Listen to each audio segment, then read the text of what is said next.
Hi friends, இன்றைக்கி நம்ம எதை பற்றி பார்க்க போகிறோன்னா பாய் வீட்டு கல்யாண பிரியாணி. இதுக்கு எல்லா பொருளும் ரெடி ஆயிடுச்சு. இதுக்கு என்னென்ன தேவைன்னா 3 கிலோ மட்டன், 3 கிலோ அரிசி, 1.25 கிலோ வெங்காயம், 600 கிராம் தக்காளியை அரைச்சி வச்சுருக்கோம், 600 கிராம் இஞ்சி பூண்டு பேஸ்ட்டு, கொத்தமல்லி, புதினா, பச்சை மிளகாய் தேவையான அளவு, மிளகாய்த்தூள் தேவையான அளவு, மிளகாய்த்தூள், மஞ்சள் தூள், உப்பு தேவையான அளவு, 1 லிட்டர் தயிர் கொஞ்சம் திக்காக எடுத்துக்கிட்டிங்கன்னா நல்லாயிருக்கும், 2.5 லெமனு, 1 லிட்ரு எண்ணெய், கடலை எண்ணெய் எடுத்திங்கன்னா சூப்பராக இருக்கும். நம்ம கடலை எண்ணெய் தான் எடுத்துருக்கோம். அப்புறம் பட்டை, லவங்கம், ஏலக்காய், பிரியாணி இலை. என்ன போகலாமா? நம்ம பண்ண போகிற அந்த பிரியாணியை ஒரு 20 பேர் வரைக்கும் சாப்பிட்லாம். 1 லிட்டருக்கு கடலை எண்ணெய், கொஞ்சம் நெய் ஊற்றிக்கலாம். பட்டை, லவங்கம், ஏலக்காய், பிரியாணி இலை போட்டுக்கலாம். அது நல்லா வதங்கி வந்ததுக்கப்புறம் 1.25 கிலோ வெங்காயம் போட்டுக்கலாம்.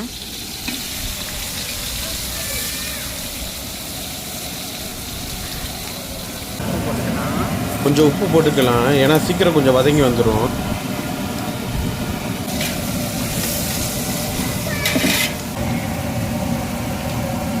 இப்போ 600 கிராம் இஞ்சி பூண்டு பேஸ்ட்டு சேர்த்துக்கலாம். இப்போ அந்த பச்சை வாசம் போக நல்லா வதக்கிக்கலாம். பச்சை வாசம் போக இஞ்சி பூண்டு பேஸ்ட்டு நல்லா வதங்கிருச்சு. இப்போ 3 கிலோ மட்டனை சேர்த்துக்கலாம்.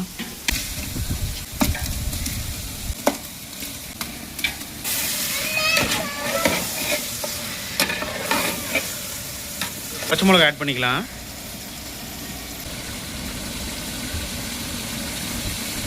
புதினா, கொத்தமல்லி போட்டுக்கலாம்.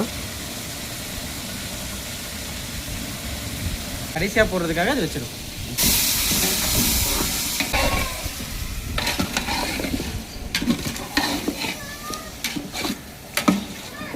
இதுலேயே இன்னும் கொஞ்சம் ஒரு 10 பச்சை மிளகாய் போட்டு மிளகாய் தூள் போடலாம். ஒயிட் தக்காளி ஊற்றிக்கலாம்.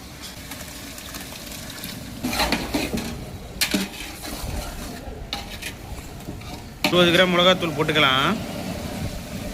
தேவையான அளவு மஞ்சத்தூளை போட்டுக்கலாம்.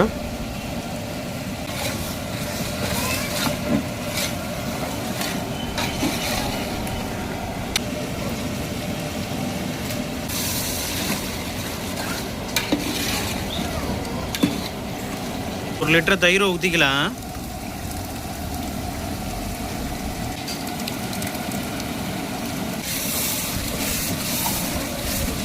சீக்கிரம் வேகணுன்றதுக்காக 1/2 மூடி கொட்டாங்குச்சி போட்டுக்கலாம். கறி வெந்தோன்னு அந்த கொட்டாங்குச்சி எடுத்து வெளியே போட்டுக்கலாம். 20 நிமிஷம் மூடி போட்டு மூடி கொஞ்சம் வேக வச்சுக்கலாம்.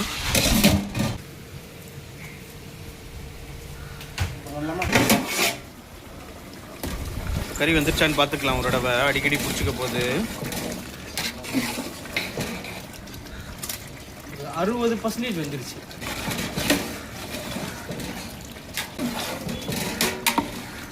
இன்னும் கொஞ்சம் வேகணும், அதனால் மூடி போட்டு வேக வச்சுக்கலாம்.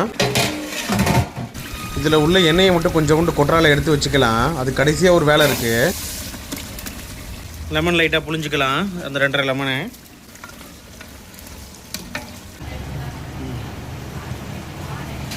கறி நல்லா வெந்துருச்சு. இப்போ அரிசியை உள்ள போட்டுக்கலாம். அரிசியை ஒரு 1 ஹவர் முன்னாடியே ஊற வச்சுக்கலாம்.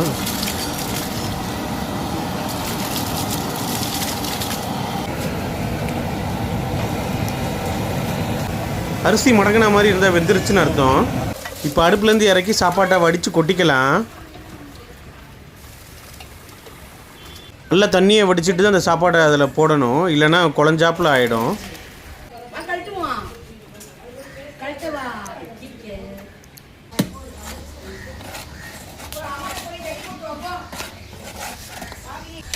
நல்லா கிண்டி விட்டுக்கலாம் மசாலாவை.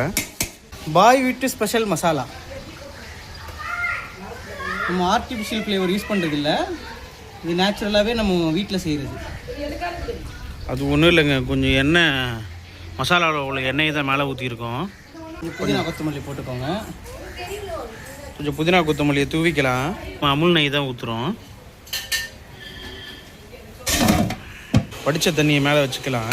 இப்போ தம் போட்ட மாதிரி ஆகிடும். 10 நிமிஷம் தம் இருக்கட்டும். வந்துச்சான் செக் பண்ணிடுவோம். நல்லா கமன்னு வாசனை வருது.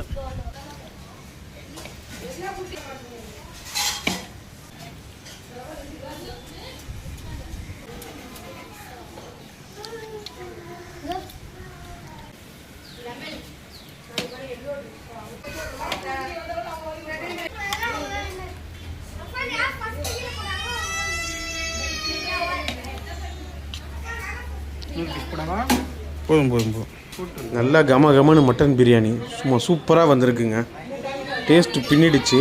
நீங்களும் கண்டிப்பாக ட்ரை பண்ணுங்கள். ட்ரை பண்ணிவிட்டு கமெண்ட்டில் சொல்லுங்கள் எப்படி இருந்துச்சுன்னு. இது மாதிரி மேலும் பல வீடியோவுக்கு நம்ம சேனலை சப்ஸ்கிரைப் பண்ணிக்கோங்க. தேங்க்யூ.